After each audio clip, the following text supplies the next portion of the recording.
Welcome to Growee. In this video, we will show you how to use the features of the Growee app. If you haven't signed up to the Growee app yet, please watch the Setting Up the Device video first.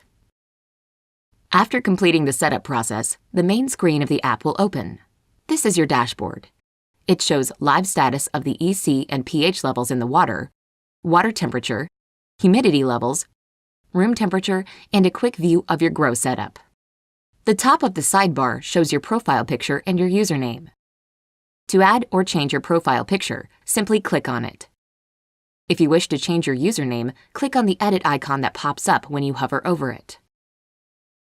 Below, you'll see a list of all your devices. The green leaf indicates whether the device is connected to Wi-Fi or not. At the top, there are icons for navigating the different features of the app. The first is the dashboard, shown here.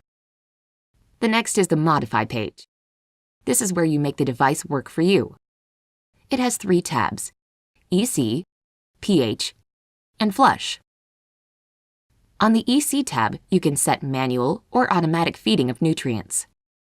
Use the manual feed setting to inject exact amounts of nutrients. Use the automatic feed setting to maintain the desired EC level of the water. Just enter the relative amounts of nutrients according to the brand's feed chart and set the level you want it to reach. On the pH tab, you can set the desired pH level of the water.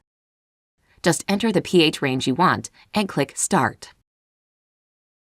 The Flush tab is where you can clean the tubes that run inside the physical device. Use this feature when you want to switch between different kinds of nutrients or pH solutions. Select the pumps you want to clean and press Flush.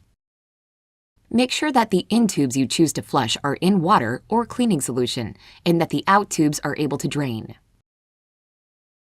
Next to the Modify icon, you'll find the History icon. Here you can see the different stats from previous days.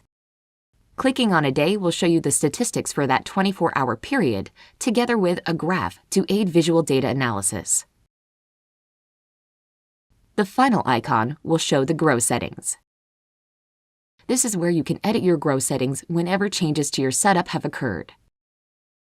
Keeping this data updated will help you keep track of your grow log history in the future.